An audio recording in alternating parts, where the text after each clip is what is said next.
नमस्कार साथियों, कैसे हो सभी? अच्छे होंगे सभी।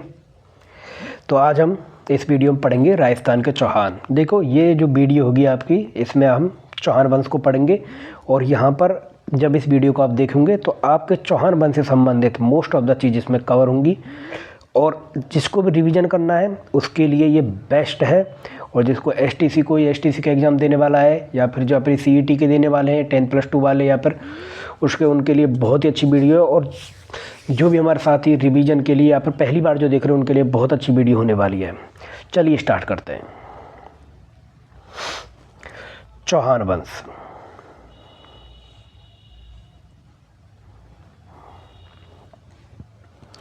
तो चौहानों में सबसे पहला जो था शाकंभरी का चौहान, जो अजमेर में जो चौहान थे उनको सबसे पहले ही वही थे, अजमेर वाले। साम्राज्य का उदय और स्वर्ण युग चौहानों का इसी युग में था। उसके बाद सिरोही का चौहान, पर्वतों में पर्वतीय दुर्ग इनके बने थे। और उसके बाद तीसरे थे हाड़ौती बाद में 2 शाखाओं में बट गया था, बूंदी और कोटा में। इन तीनों को बारी बारी से पढ़ेंगे बहुत अच्छे से। चलिए सबसे पहले पढ़ते हैं हम चौहान वंश से उत्पत्ति। ऐतिहासिक पक्ष क्या है, ऐतिहासिक मत क्या है, उत्पत्ति के बारे में। चौहान की उत्पत्ति कहाँ हुई, कैसे हुई, इसके बारे में मोस्टली 4 मत हैं। पहला मत है अग्निकुंड, दूसरा मत है सूर्यवंशी, तीसरा मत है ये ब्राह्मण वंशी थे और चौथा मत है विदेशी। 4 मत मोस्टली इनके बारे में है। अग्निकुंड से उत्पत्ति हुई इनकी, सूर्यवंशी माना जाता है इनको, ब्राह्मण वंशी माना जाता है और विदेशियों की संतान माना जाता है। चलो देखते हैं अग्निकुंड के बारे में। किसने बोला? पृथ्वीराज रासो, मनोत नेडसी, सूर्यमल मिश्रण। इन्होंने कहा है कि ये ऋषि वशिष्ठ के यज्ञ से, ये ऋषि वशिष्ठ ने यज्ञ किया था, उसके बाद अग्निकुंड से इनकी क्या उत्पत्ति हुई थी। मतलब यहाँ पर बहुत ज़्यादा जब गलत चीज़ होने लग गई थी तो ऋषि वशिष्ठ थे, उन्होंने यज्ञ किया था, यज्ञ से इनकी उत्पत्ति हुई थी, ऐसा माना जाता है। ये कौन कौन मानते? पृथ्वीराज रासो में नेडसी और सूर्यमल मिश्रण मानते हैं। सूर्यवंशी किसको माना जाता है, मतलब कौन कौन मानता है? ये मत है पृथ्वीराज विजय में, हम्बीर महाकाव्य में और वेदला शिलालेख के अनुसार इनको क्या माना जाता है? सूर्यवंशी माना जाता है। ब्राह्मण वंशी कौन कौन मानते हैं? एक तो बिजोलिया शिलालेख मानता है और एक दशरथ शर्मा इनको ब्राह्मण वंशीय मानते हैं। और विदेशी, जो विदेशी होंगे वही विदेशी मानेंगे, कर्नल जेम्स टॉड और BS स्मिथ, दोनों क्या इनको विदेशी मानते हैं। चलिए, तो ये उनकी उत्पत्ति के बारे में होगी, कौन इसको क्या मानता है। अग्निकुंड सिद्धांत, सूर्यवंशी, ब्राह्मण वंशी और विदेशी। अब हम स्टार्ट करते हैं चौहान वंश और वो भी अजमेर वाली शाखा को। इसकी शाखा की स्थापना 551 ईस्वी में वासुदेव चहमान ने की थी। किसने की थी? वासुदेव चहमान ने सपालदक्ष सामर राज्य में इसकी स्थापना की थी। और इस अपनी जो राजधानी था वो बनाया था अई छत्रपुर नागौर को। ध्यान रखो किसने की थी? 551 में वासुदेव चौहान ने की थी, वासुदेव चहमान भी बोलते हैं इनको। इन्होंने की थी सपालदक्ष सावर में, सपालदक्ष जो है सावर वाले एरिया में इनकी स्थापना की थी। और अपनी राजधानी किसको बनाया था? नागौर को। चलिए आगे देखते हैं। उसके बाद अजमेर बसा। अजमेर शहर की स्थापना की, क्योंकि भाई देखो अभी राज तो बन गया, राज तो स्थापना हो गई, लेकिन इनको वो भी तो चाहिए ना, शहर भी चाहिए, इनको राज भी चाहिए। तो उससे क्या हुआ? अजय राज, जो राजा थे अजय राज और अर्णोराज के बारे में पढ़ते हैं। जो अजय राज थे, अजय राज 1105 में आके राजा बने। अजय राज ने अजमेरू नगर बसाया, अजमेर नगर बसा, इसी को अपनी राजधानी बनाया। पहली राजधानी क्या था? नागौर थी, अईछत्रपुर नागौर। उसके बाद अजय राज ने अपने नाम पर अजमेर बसाया और राजधानी क्या बनाई थी? इसको अजमेर को अपनी राजधानी बनाई। कब बनाया था? 1113, ध्यान रखना 1113, 3 बार 1 तो 1113 में ऐसे ध्यान रखना। इन्होंने गढ़बीठली तारागढ़ दुर्ग का निर्माण करवाया, जो कि अरावली पर्वतमाला पर है, ऊपर की साइड गढ़बीठली तारागढ़ दुर्ग का निर्माण करवाया था। और चांदी तथा तांबे के सिक्के चलाए थे और सिक्कों पर रानी सोमल देवी का नामांकित करवाया था। ये ध्यान रखना, ये है सिक्का और इस पर रानी सोमल देवी का नाम अंकित करवाया था। ये चीज़ ध्यान रखनी है, ठीक है। तो अजयराज खत्म, अब हम चलते हैं अर्णोराज पर। अर्णोराज भी बहुत अच्छे शासक हुए थे। 1155 ईस्वी में यहाँ के राजा, वो 33वें राजा बने थे। तुर्क आक्रमणकारियों को हटाकर आना सागर झील की स्थापना की थी। ये दे देंगे उसमें कि अजमेर दुर्ग किसने बसाया था, और नीचे दे देंगे अब अजमेर दुर्ग, आना सागर, या और नीचे देंगे नागौर। इस प्रकार से 4 ऑप्शन देंगे, उनको मैच करवा लेंगे। आजकल मैच वाले बहुत क्वेश्चन आ रहे हैं। तो अर्णोराज ने करवाया था आना सागर झील, आना, ठीक है। और उन्होंने पुष्कर में बराह मंदिर का निर्माण भी करवाया था। ये पुष्कर झील है और ये बराह मंदिर है।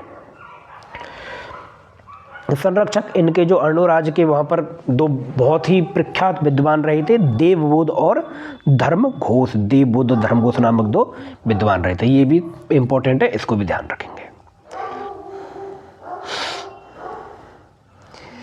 अब देखते हैं बिग्रहराज। इनके जो चतुर्थ थे बिग्रहराज, और बहुत ही इंपॉर्टेंट शासक रहे हैं बिग्रहराज। इनके काल को, बिग्रहराज के काल को चौहानों का स्वर्णयुग कहा जाता है। स्वर्णयुग कहा जाता है किसको? बिग्रहराज चतुर्थ, बीसल देव। दूसरा नाम क्या था? बीसल देव, बिग्रहराज चतुर्थ। इनके राज को क्या कहते हैं? चौहानों का स्वर्णयुग कहा जाता है। इन्होंने शासन किया था 1158 से 1163 ईस्वी तक।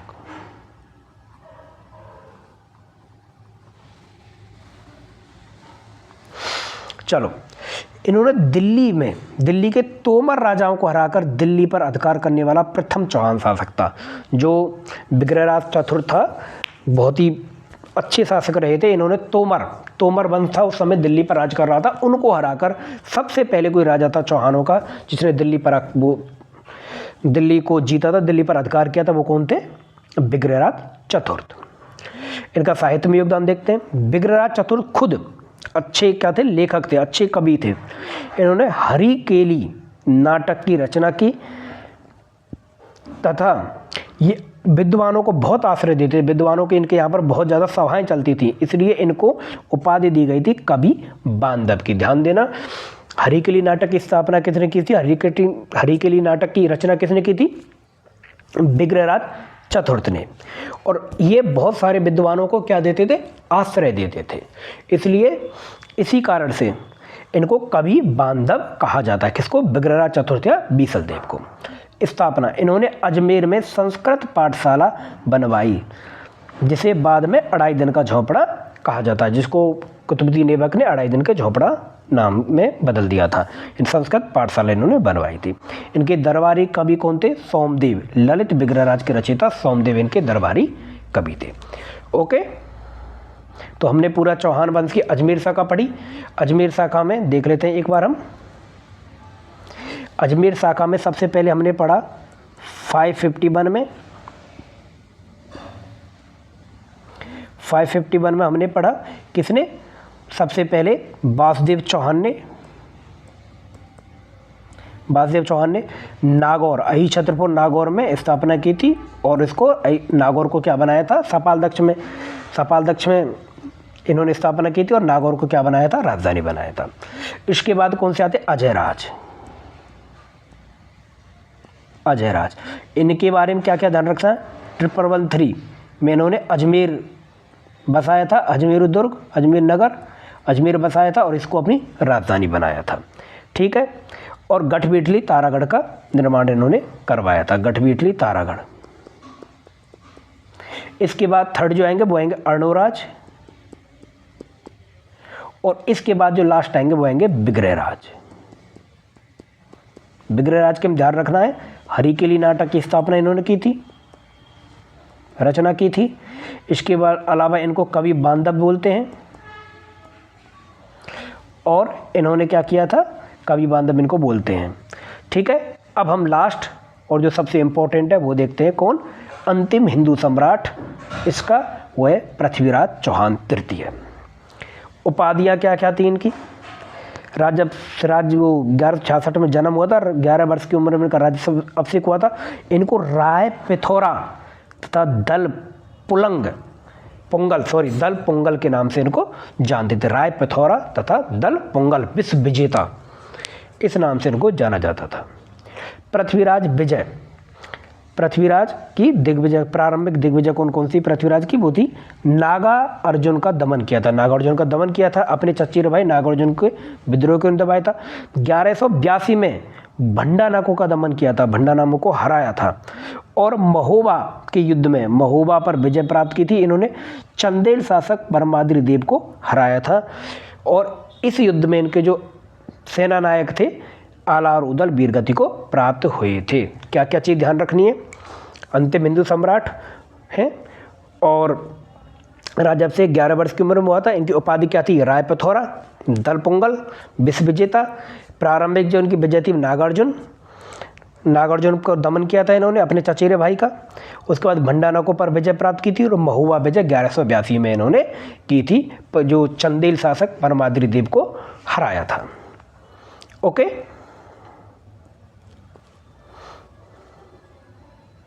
अब देखो संयुक्ता जो इनकी रानी हुई थी उसके बारे में थोड़ा सा। वो कन्नौज की राजकुमारी थी, उनसे इनको मतलब प्रेम संबंध था, ऐसा कुछ बताया जाता है। पृथ्वीराज रासो में इसका क्या है? वर्णन है, जो जयचंद ने लिखी थी पृथ्वीराज रासो उसमें। तो कन्नौज संघर्ष, जयचंद इनके क्या थे? रिश्ते में भी लगते थे। उनकी बेटी थी संयुक्ता। गैड़वाल शासक जयचंद और पृथ्वीराज के बीच संयुक्ता को लेकर थोड़ी मन में खटास हो गई थी, उनमें आपस में मतभेद हो गया था। पृथ्वीराज रासो के अनुसार संयुक्ता का अपहरण पृथ्वीराज ने कर लिया था। काफ़ी इसको कपोल कल्पना बोलते हैं, जैसे डॉक्टर ओझा जो है इसको कपोल कल्पना बोलते हैं, जबकि दशरथ शर्मा इसको ऐतिहासिक अंश मानते हैं, बिल्कुल सत्य मानते हैं।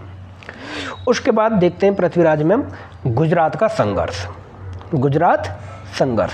चालुक्य भीमदेव द्वितीय, गुजरात के शासक कौन थे? चालुक्य भीमदेव द्वितीय। किसके लिए होता? आबू की राजकुमारी इक्षिणी से विवाह के मुद्दे पर चालुक्य शासक भीमदेव द्वितीय से लंबा संघर्ष इनका चला था।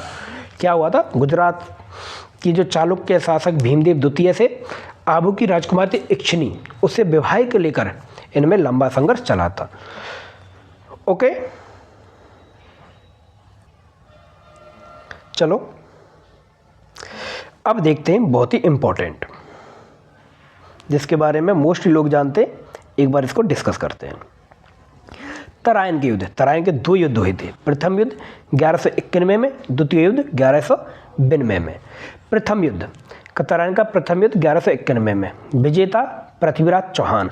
मोहम्मद गौरी को बुरी तरह पराजित किया तथा दिल्ली के सामंत गोविंदराज ने गौरी को घायल कर दिया। तो गोविंदराज का बेटा था, उसने इसको क्या कर दिया था? घायल कर दिया था। ये पर वापस इसको जिंदा छोड़ दिया था। ये सबसे बड़ी भूल थी अब तक की, इसको जिंदा छोड़ना। इसके बाद तराइन का द्वितीय युद्ध हुआ था 1192 में, मोहम्मद गौरी और पृथ्वीराज के मध्य, जिसमें मोहम्मद गौरी विजय हो गया था।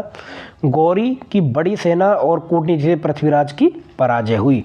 गौरी कम से कम 1 से 1.5 लाख उसके पास सिर्फ घुड़सवार थे, इतनी बड़ी सेना के साथ दूसरी बार आया था।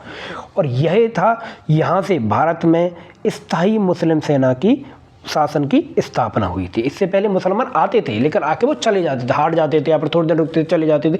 लेकिन इसके बाद परमानेंट मुस्लिम शासक यहाँ पर रहा था। कुछ दिन बाद दिल्ली जीत लिया था। परिणाम, पृथ्वीराज को सिरसा के निकट सरस्वती नामक स्थान पर बंदी बनाया गया। ध्यान करना, कहाँ पर? सरस्वती नामक स्थान पर। यह अजमेर शाखा का अंत यहाँ पर हो गया था। तो अजमेर हमने कौन कौन पढ़े? वासुदेव चहमान, अहिछत्रपुर नागौर को राजधानी बनाया था। सपालदक साबर में इसने स्थापना की थी चौहान वंश की। उसके बाद अजयराज, जिसने अजमेर बसाया था 1113 में। उसके बाद अर्णोराज, उसके बाद बिग्रहराज, जिसको कवि बांधव कहते थे। और इसने क्या किया था? कवि बांधव बोलते थे। इसने हरिकली नाटक की रचना की थी। ओके, उसके बाद आता है पृथ्वीराज चौहान। पृथ्वीराज चौहान में हमें जो ध्यान रखने वाली बातें हैं वो हैं, ये अंतिम हिंदू सम्राट थे। 11 वर्ष की उम्र में इनकी राज तिलक हुआ था। राय पिथौरा, दल पुलंग इनकी उपाधियाँ थी। नागार्जुन का दमन, अपने चचेरे भाई का। भंडारा को का 1182 में, महोबा पर विजय 1182 में। उसके बाद कन्नौज संघर्ष गैडवाल शासक जयचंद के साथ हुआ था। गुजरात संघर्ष भीमदेव चालुक्य द्वितीय के साथ आबू की राजकुमारी इक्षिणी से विवाह को लेकर हुआ था। उसके बाद 1191 में 1192 में क्या होते हैं, एक तराइन का प्रथम युद्ध, तराइन का द्वितीय युद्ध। प्रथम युद्ध में पृथ्वीराज जीते, द्वितीय युद्ध में पृथ्वीराज हार जाते हैं। यहीं से अजमेर शाखा का अंत हो जाता है। चलिए अब हम पढ़ते हैं दूसरी शाखा हाड़ौती शाखा। चलो, हाड़ौती के संरक्षक बूंदी का हाड़ा राजवंश। हाड़ा राजवंश की वजह से इसका नाम हाड़ौती पड़ा। हाड़ा राजवंश स्थापना, ये है क्षेत्र। स्थापना 1241 में देवी सिंह हाड़ा, ये ध्यान रखना, देवी सिंह हाड़ा ने मीणा शासकों को हराकर बूंदी की स्थापना की थी। मीणा शासक को हराया था और इन्होंने बूंदी की स्थापना की थी। कब? 1241 में। आजकल डेटें मैच करवा रहे हैं। फिर इसके बाद 1354 में बरसिंह हाड़ा ने बूंदी में तारागढ़ किले का निर्माण करवाया था। तारागढ़ किले दो बने थे, एक गठपेटली तारागढ़ जिसका निर्माण अजयराज ने करवाया था, और दूसरे तारागढ़ बना था बूंदी में जिसका निर्माण किसने? बरसिंह हाड़ा ने 1354 में करवाया था। ये है। अब इसके बाद देखते हैं बूंदी की मुगलों से संधि। 1569 में रणथंभौर में अकबर के घेरे के बाद उन्होंने मुगल अधीनता स्वीकार कर ली थी। मतलब 1569 ईस्वी में रणथंभौर में जब अकबर ने घेरा डाला था, उसके बाद इन्होंने उनकी अधीनता स्वीकार कर ली थी। परिणाम क्या हुआ था? इन्हें किसको? राव सुरजन को बनारस की जागीर दी थी और राव राजा की उपाधि दी थी। ये क्वेश्चन पूछ सकते हैं कि अकबर ने किसको राव राजा की उपाधि दी थी? तो राव सुरजन को। तो बूंदी की स्थापना 1241 में देवी सिंह हाड़ा ने, और 1354 में बरसिंह हाड़ा ने बूंदी में तारागढ़ किले का निर्माण करवाया था, और इन मुगल अधीनता का 1569 में। उसके बाद बूंदी की कला और विरासत। राव अनिरुद्ध इन्होंने रानी जी की बावड़ी, इनके काल में रानी नाथावती ने प्रसिद्ध रानी जी की बावड़ी बनवाई थी। बहुत इंपॉर्टेंट है ये। रानी जी की बावड़ी का निर्माण किसने करवाया था? रानी नाथावती ने। धाबाई देवी की स्मृति में 84 खंभों की छतरी कहाँ पर है? बूंदी में। उसका निर्माण किसने करवाया था? अनिरुद्ध ने, धाबाई देवी की स्मृति में। उसके बाद इनके एक और शासक के बारे में पढ़ते, उमेश सिंह। श्री जी के नाम से प्रसिद्ध हुए थे। तारागढ़ में चित्रशाला का निर्माण करते, जो भित्ति चित्रों के लिए फेमस है ना बूंदी, उसका निर्माण इन्होंने करवाया था। भित्ति चित्रों के लिए प्रसिद्ध है। 1818 में विष्णु सिंह के समय में अंग्रेजों से इन्होंने संधि कर ली थी। चलो आगे देखते हैं। उसके बाद बूंदी दो राज्यों में बट गया था, एक बूंदी और दूसरा क्या होगा? कोटा हो गया था।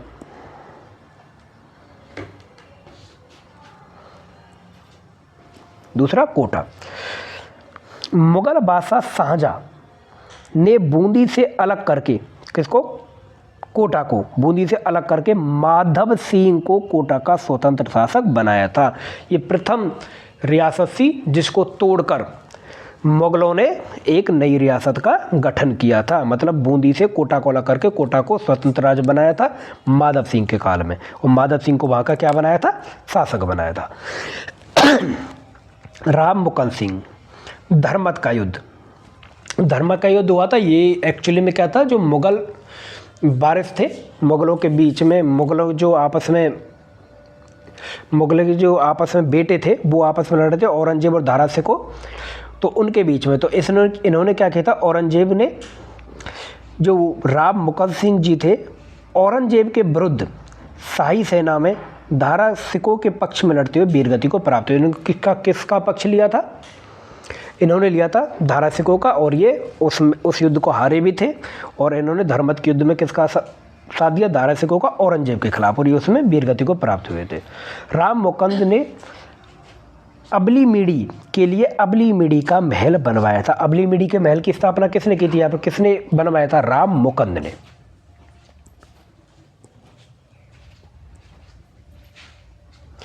इसके बाद कोटा की राजनीति में झाला जालम सिंह का यहाँ पर क्या हुआ था, आगमन होता। और झाला जालम सिंह जो थे ना, हाँ, तो कोटा राजनीति में झाला जालिम सिंह, महाराव भीम सिंह,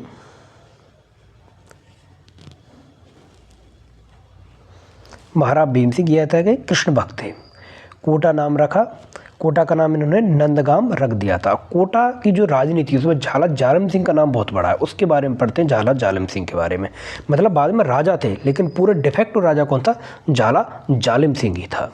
राजा तो सिर्फ गद्दी पर बैठ रहा था, काम सारा झाला जालिम सिंह ही करते थे, उनके ही ऑर्डर चलते थे।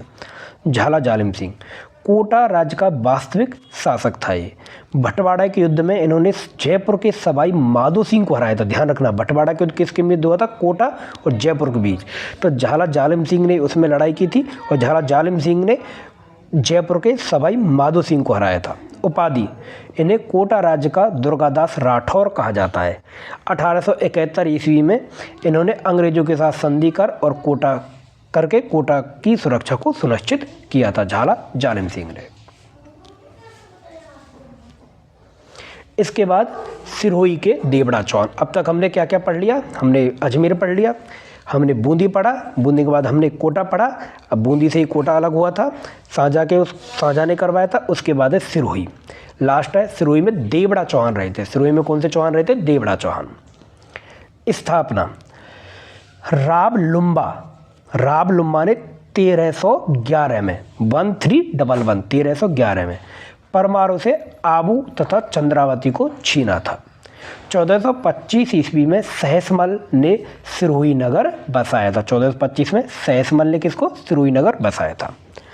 चलिए, मेवाड़ से संघर्ष, राणा कुंभा ने सहसमल को हराया था। जिसने सिरोही नगर बसाया था ना सहसमल ने, उसी को किसने हराया था, राणा कुंभा ने हराया था। और इस विजय के प्रतीक रूप में कुंभा ने अचलगढ़ दुर्ग का निर्माण करवाया था। इसके बाद सिरोही के बारे में और पढ़ते, दत्ताणी का युद्ध, राव सुरताड़ा ने अकबर की शाही सेना को हराया था। ये बहुत इंपॉर्टेंट है। चारण कवि दुर्सा आड़ा इस युद्ध में शामिल थे, उन्होंने इसका वर्णन किया है। विरासत, सिरोही की तलवारें बहुत प्रसिद्ध रही हैं। सिरोही की तलवारें बहुत प्रसिद्ध हुई, पूरे भारतवर्ष में अपनी तीक्ष्णता बनावट के लिए जानी जाती थी। शिव सिंह ने 1871 में अंग्रेजों से संधि करने वाली सिरोही राजपूताना का अंतिम शासन, अंतिम राज्य था। शिव सिंह के समय में अंग्रेजों से संधि करने वाली सिरोही थी राजपूताना का अंतिम राज्य था। इस चीज़ को ध्यान रखना। अब एक नज़र में चौहानों की सांस्कृतिक विरासत को थोड़ा थोड़ा देख लेते हैं।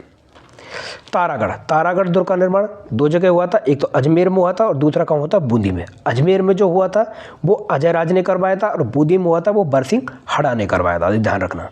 2.5 दिन का झोपड़ा, इसकी निर्माण किसने करवाया था, बिग्रह राज ने या बीसल देव ने करवाया था संस्कृत पाठशाला के रूप में। बाद में कुतुबुद्दीन ऐबक ने इसको किस में बदल दिया था, 2.5 दिन के झोपड़े के नाम से इसमें मदरसा चालू कर दिया था। चित्रशाला कहाँ की फेमस रही है, बूंदी की। भित्ति चित्रों का स्वर्ग कहा जाता है इसको। और बूंदी में चित्रशाला का निर्माण किसने करवाया था, उम्मेद सिंह ने करवाया था। ये बात ध्यान रखना।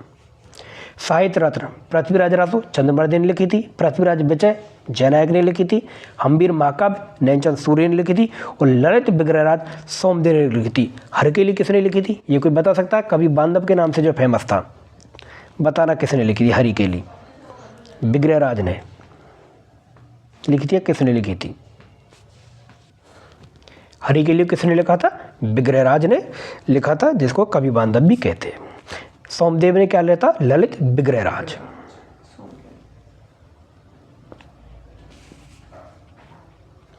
एक कालक्रम के हिसाब से एक लास्ट बार देख लेते हैं, छोटा सा रिवीजन भी हमारा हो जाएगा, उसके बाद इस चैप्टर को हम खत्म करते हैं।